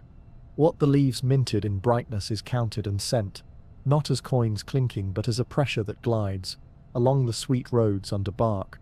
Those living sieve tubes we visited, carbohydrate drifts toward cambium, toward roots, toward any room that stays awake at night. Some of yesterday's starch dissolves back into sugar, a small opening of the pantry, because the dark has its errands: repair, consolidation, soft growth. The tree is not asleep, it is allocated. If you step closer in imagination, the evening is full of retuning. In the leaves, the chemical stoves that boiled at noon are turned low, antioxidant kitchens tidy up after the day's bright feasts. In living wood, membranes that flexed under heat are checked and amended, a quiet mending that favors cool hours. In the root tips, division does not stop. The fine hairs that hugged soil today will have siblings by morning. Fungal threads, untroubled by darkness, continue their meticulous errands, mineral teased from crystal. A sip of phosphorus ferried, a ribbon of water persuaded from a tight pore to a looser one. Some nights, a tree puts a gentle shoulder to its own column, in spring especially. In certain species, root pressure rises after sunset, a hush of push from below, sap beads at a twig, a sweetness on cold bark, or simply a pressure that helps refill what the day made tenuous, priming tomorrow's lift. In others, the help is subtler. The slackening of pull at the top allows water to seep sideways through pit membranes, wetting conduits that had fallen quiet at noon. The mending isn't grand, it is enough. Air changes character between trunks. By day, thermals tug and breezes negotiate with leaves. By night, a gentler flow often pours downhill, coolness sliding like a shawl through gullies and along creeks. Moisture that the canopy exhaled hours ago softens into dew along needles and grass, bead by bead, turning the understory into a field of stars when a flashlight sweeps by. Each bead is a promise to morning water waiting at the threshold, where roots and microbes begin their day. The forest's voices also change. The thrush completes its last line and goes silent. Night insects take the stanza, the sound like rain that hasn't fallen yet. A tawny body moves along a log and vanishes. Above, bats stitch darkness with errands we can't see, reading the air that leaves scented earlier with the business of ripening fruit. The architecture that cooled the day now hosts a commerce of shadow pollination, done in a different key. Seeds test dropped from perches, small hunts and small escapes written between trunks. Even the sky adjusts its relationship with the trees. Without the hard upward push of noon's heat, the little clouds dissolve, their stored light and chill spilled back into the larger blue. Stars arrive in slow increments. The tallest crowns seem to touch them, an illusion that feels like truth. If you've ever looked up through a black lace of branches and felt your body widen, it might be because the canopy is a frame that admits immensity without glare. The cosmos seen through trees is kinder to the human eye, and perhaps to the human thought. Night is not a pause so much as a different arithmetic. Plants keep a clock within gene cycles swinging like pendulums, thresholds raised or lowered according to hour. Some gates that resist in day yield in dark. Some recipes only begin when light is gone. Stems may lengthen more at night, cells taking up water into newly softened walls and then setting the shape. Buds rehearse quietly. Roots redirect, establish contracts with microbes they courted at dusk. Across the body, small efficiencies accumulate precisely because there is no rush to answer a sun that is not for the moment asking. Not everything closes. A little night transpiration continues in many species. A low whisper of vapor that doesn't cool much, but can keep water moving enough to feed the conveyor of nutrients from below. In dry places, certain plants, cacti and their kin, throw open doors at night and hoard carbon until morning. But the forest around us works a different rhythm. Doors mostly eased shut, exchanges mostly tempered, enough movement to maintain tone, not so much as to spend tomorrow's breath. Underfoot, the sponge remembered. The day's heat stored in wood and soil leaks out slowly. The night receives it without complaint. Pores that were tight at noon hold their shape. Crumbs that were glued by fungal work keep the ground springy. Macropores, old root channels, and wormways breathe in cool, dosing the underground with oxygen needed for its quiet industry. If there has been a fire in living memory, the charcoal it left cradles nutrients like a library keeps books, available, orderly, protected. If flood was the last story, the sediment it laid down now wicks and shares. Evening out the patchiness drought will write later. We might remember the larger clocks. Trees have been making this exchange with night for a very long time.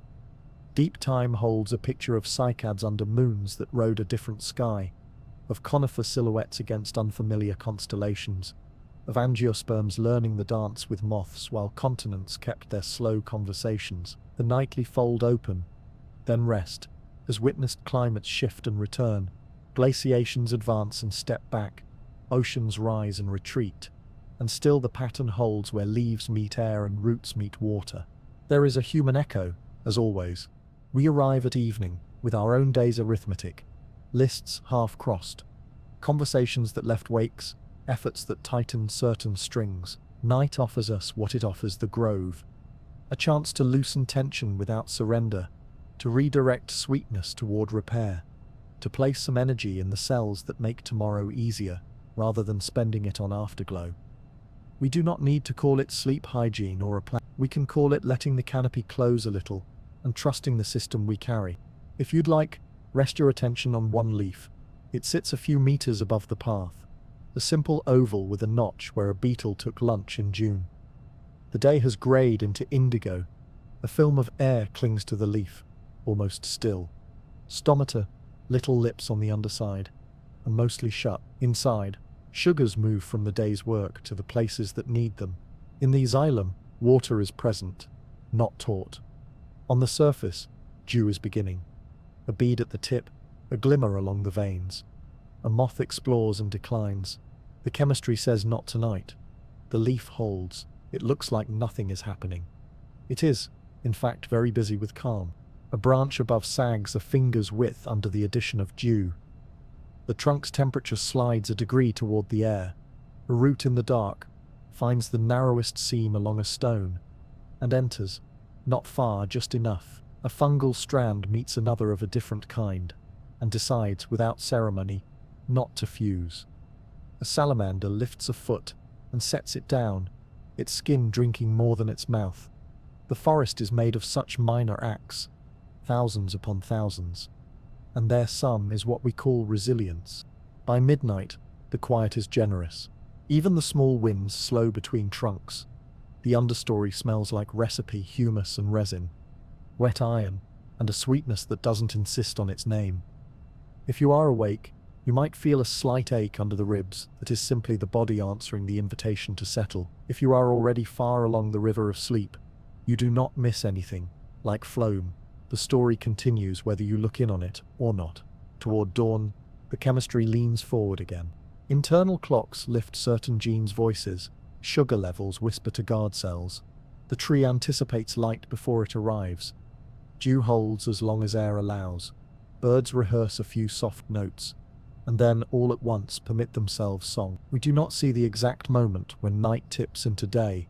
We only notice that light has returned to the coins of leaves, that the air has recovered a blade's coolness, that the sweet roads have increased their traffic. The quiet pump flexes its bowstring, doors open a little. The first small cloud forms over a hill, a mile away. We are back where we began, under a green roof that edits the weather and the day's feeling. Water climbs without a piston. Sugars travel as if the tree were a city taken with night trains. Fungi keep the ground breathable and generous. Scents rise to the sky, and sometimes come down as softened light. Years write themselves into rings and scars that read as memory. Change visits without hurry, and after speaks in 1,000 greens.